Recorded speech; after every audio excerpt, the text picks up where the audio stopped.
Hey, here we are, and my girlfriend's in the video now, hiding in the background, causing trouble.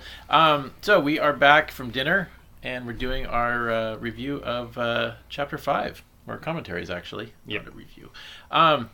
So Chapter 5 begins right after the end of Chapter 4, with Martis having been messed up, and everybody catches up with him. I just realized I was looking at this. Everybody's all crowded around. They've got the bow out on him. They're ready to kick his ass if need be, and it's just like that scene in the Avengers where they came to get Loki at the end. Yeah. Not intentional, but I don't think the Avengers was out when we did this, but yeah. It's interesting that he's still sticking to his position, arguing the rightness of what he just did, and yet doesn't really have the guts to keep it going. And I'm actually looking at the picture now, and there's a little defect in the picture that I remember painting out at one point. Oh yeah. It won't be there. There's a part here where my panel, the balloon is crossing the panel border where it's not supposed to. And I remember painting it out originally for the old version of the. I wonder if it's in the PDF. Oh. So for issue 5, I wonder if it's. I'll have to check, see if it's in the pages. Hey, bonus points if you find it. You get a no prize. So, anyways, they take Martis prisoner, tie him up, and drag him around like a little bitch. And he. Oh, he's such a brat in this. I know. And I gotta say, it's like the spit in his. I don't remember if that was in the script, but goddamn, it's a good. It was a good it really choice. does add. Yeah. Add to the level of just, really justifying like his point of view. That once again of, he was a squire, he was a knight, he was that individual that should be the one that wields the hammer. Right after the. Yeah. Well. Yeah. There's actually a little bit more to it than that, which is like the element that I find very interesting, is that the character of Quad, he is, he probably has the most well-developed backstory, and like the most, at the time when this was made, probably had the most storyline going on, which we'll get into later on in a future issue. But he's a character where there's all these little details that are peppered in the story about him, like apparently he has the ability to heal, people when he touches them, and he has just these little things like, he was the rogue character, so he knew how to, find the secret passage and all these things. Well, it's like, how does he have all these abilities? Like, where do they come from, right? Like, what's the big secret there?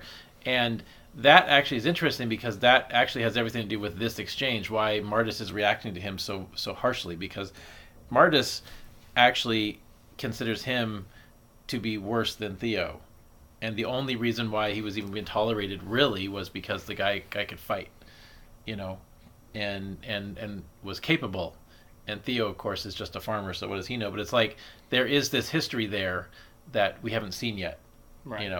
And Martis knows, and he even attempts to use it to try to change his position, and Theo has no patience for his shit.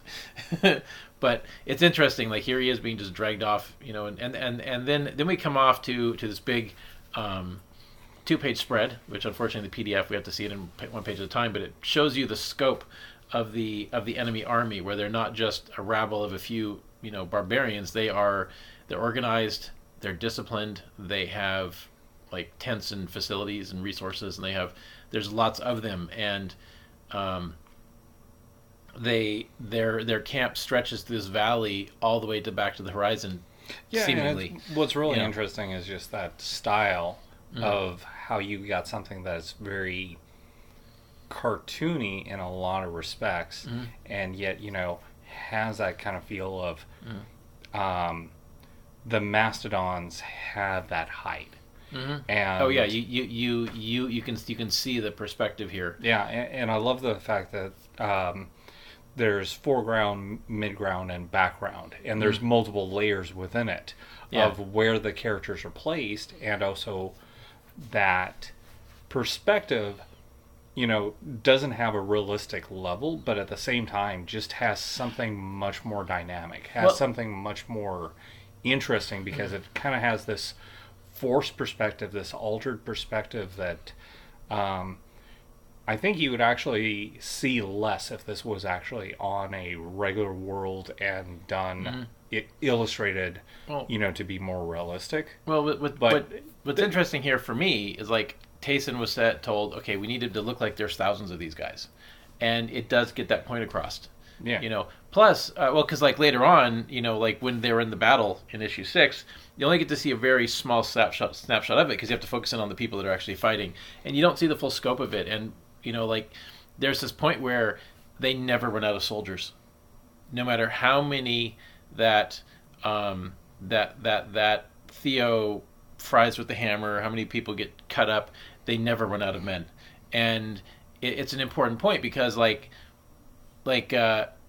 even with the power of the Thunder Hammer, like they never would have won. Like it's just not enough. right, Even and the other thing here is like these guys, they have a battle standard. They have a crest, right? They're fighting under a banner, and they're not a barbarian horde. They are a disciplined, organized army, and that's a point which I think is significant. Plus, there's an Easter egg hidden here, which I again don't want to mention. I want to see if people can find it. But it's funny, most of the Easter eggs I've hidden, they're not even that well hidden, but nobody ever seems to catch them.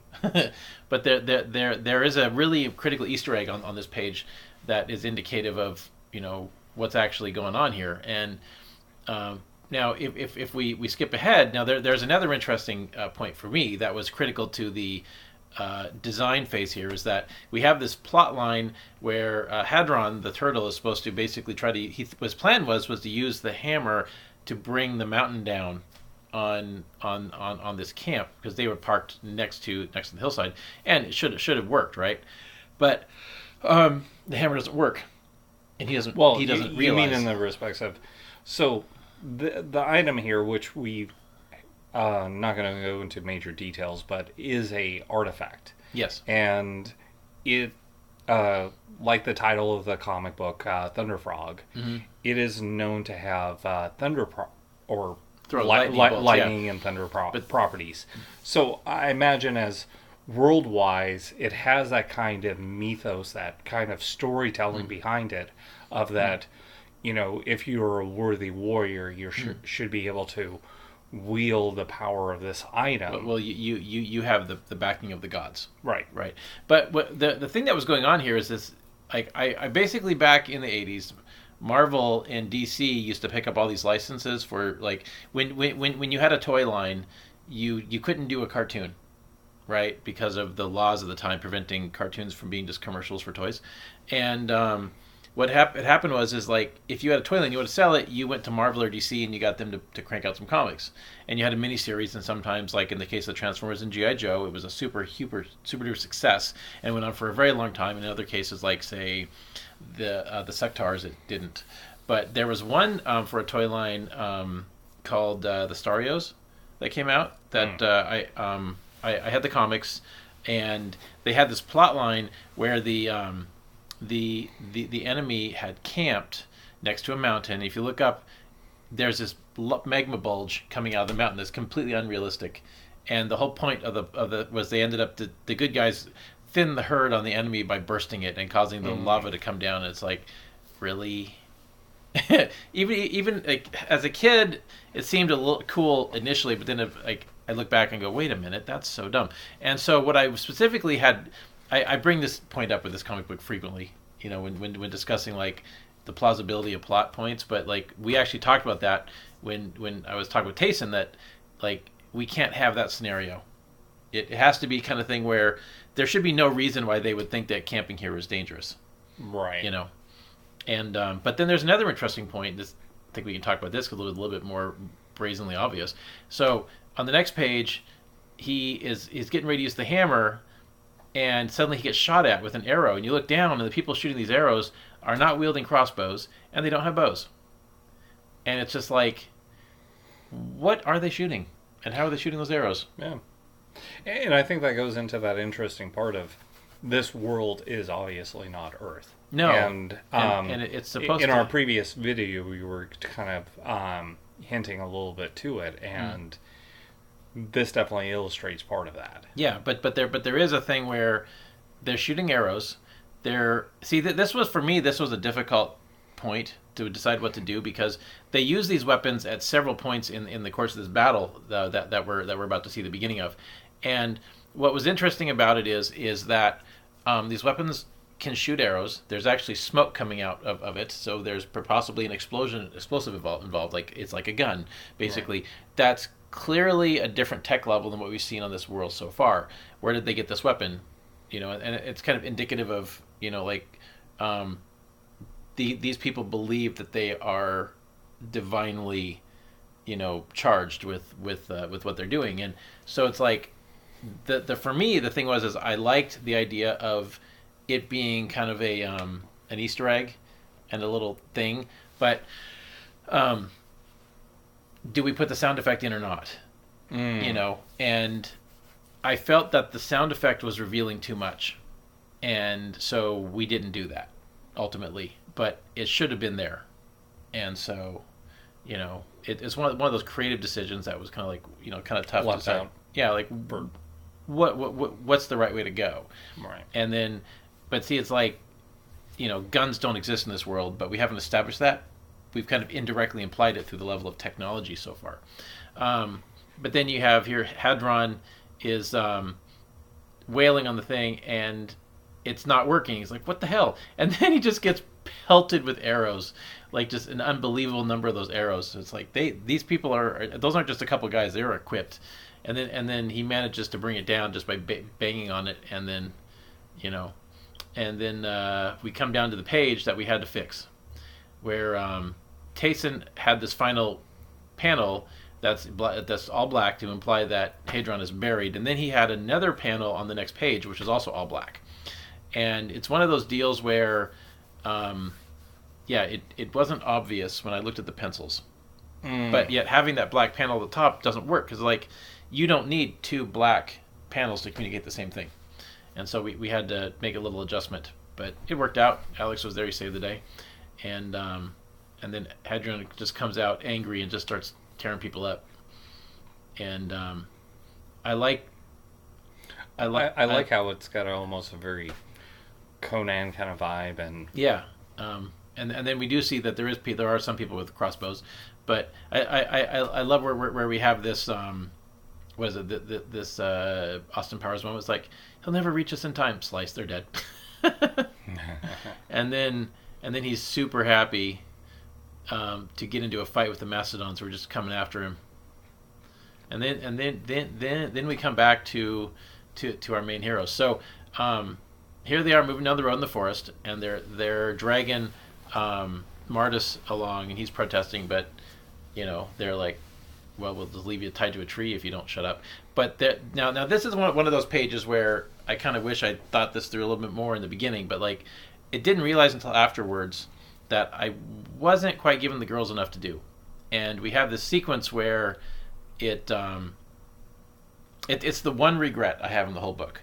And if you're reading it, of course, we fixed it, right, in the book you're holding now. But in the original publication of issue 5, when they're walking through the forest in chapter 5, and they see an enemy patrol coming, the one who spots it is Quad. And initially that rationale made sense because he's the rogue, and that's what the rogues do in D&D. But we have this female character who's a professional hunter.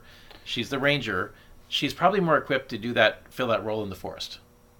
And it should have been Helene who had that, because thinking about it, it's like for Dungeons and Dragons, pretty much that is one of the biggest things of rangers or forest based individuals is you are geared. Most rogues are geared for urban settings and cities, for the towns, most part. Yeah. Granted, there's dungeon bandits crawls and whatnot. Yeah. And but it's more from a perspective of the feeling that the girls need to be engaged, more involved with the story. Yeah, and it's actually funny because when I had this conversation with Tayson, he was totally down. He thought that was a good choice. And then when he sent me the first replacement panel, what he sent me had Haran, the armadillo character, being the one to spot it. Which no, she's the soldier. So we had to go back and redo it, and he's a good sport. So we ended up, so we have 3 different versions of this panel, and it worked out fine. But it's, I don't know if we'll be including the different panels in the graphic novel ultimately.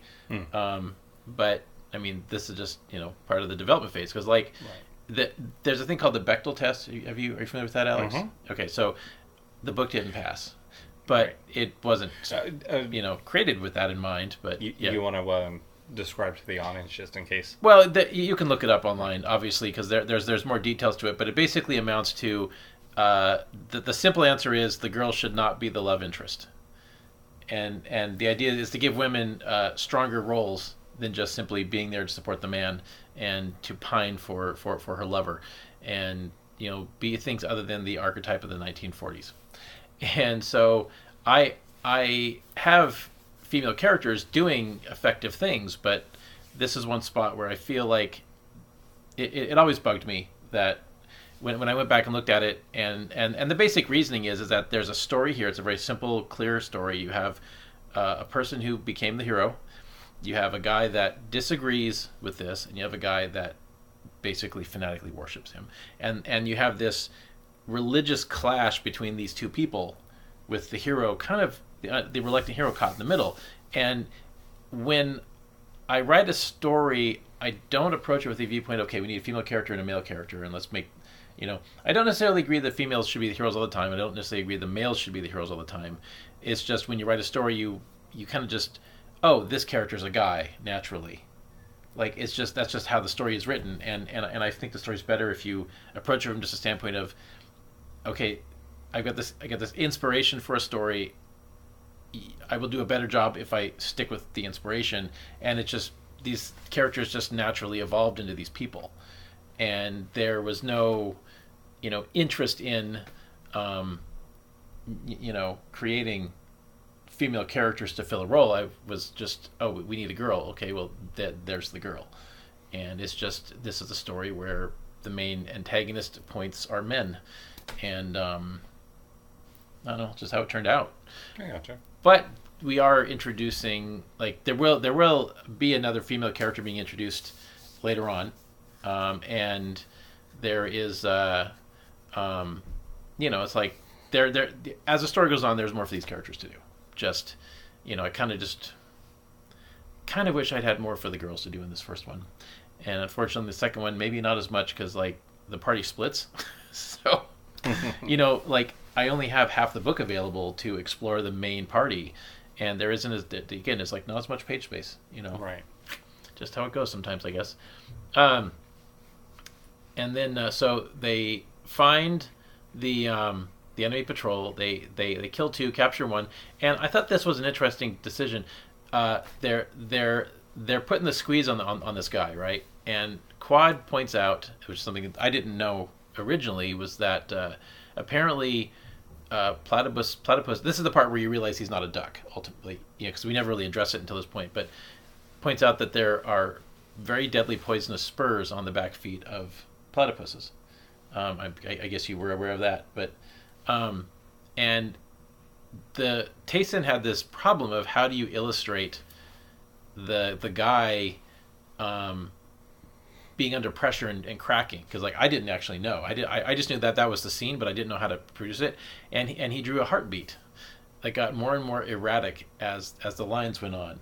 And I thought that was a rather clever move. I didn't realize that's what he was doing at first, and he explained it to me. It's like, well, okay, that's actually pretty cool. Well, and that's an interesting add, between you as writing it and creating the story, and him adding in his part to it. Yeah. And it's like, it's a really interesting part because, so right above the heartbeat, you also have the character that's being interrogated. Oh, he's caving. Yeah, I mean, he starts very smug, and you can actually see within, from the illustration of him being very smug, of like, not ready to crack, his heartbeat very regular. Yeah. And then as he gets worried or he's kind of thinking about it, it gets more erratic. Yeah. And then by the end, it becomes, he's so nervous, he's so basically ready to cave. Mm-hmm. His heartbeat just gets really jumbled up. and it kind of implies that maybe he actually knows what this poison is. Yeah. That he might have seen it in action or have some experience with it. And boy, yeah, he gives it up. And I like this exchange where like Haran kind of questions like it's like questions if that was a true story, because she didn't know that these spurs are there, because like the idea that I basically came up with was that that armadillos have circumcisions as when they're born, where they remove the spurs. You mean platypus? Yes, exactly. That's what I said. No, sure. Okay, fine. So, but like the platypuses do these circumcisions to remove the spurs, and that there might be some elite secret assassins guild that keeps them, and freaking Quad's response jokingly is, "Well, don't worry, your people don't have vulnerable spots anyways." And she's like, has this freak out look. Great characterization, And here's the part where Martis tries to use Quad's secret backstory against him, and Theo's like, "Screw you, shut up." And then we come, but that's also an interesting part of like thinking about the growth of the character as, starting from the very first book where being this farmer, very much of kind of spineless, very spineless. But I mean, hasn't seen any level of combat except for what just happened on the farm. Mm-hmm. And also just his interactions with the other characters. Mm-hmm. And now this turning point of, okay, you're going to use this as a tactic. All the stuff that you put us through, stealing the hammer, doing all this other stuff, your brattiness, I don't think he would have done this earlier in the story. Well, the attitude of like having him by the ropes and pulling him and going like, yeah, whatever, I'm not going to listen to your crud. Well, it's also another interesting point that like when we were initially discussing his characterization, I was discussing it with Tayson. A key point with Theo is he's not a coward. He's not afraid necessarily. He's not. He's just inexperienced. Yeah, exactly. He's not gutless. He's just completely out of his comfort zone. Right. And if he was on the farm, everything would be like he knows what he's been doing because he's done it for his whole life. But out here, living like this, having an adventure, he doesn't know what to do, and he's not used to it. So he's completely out of his comfort zone.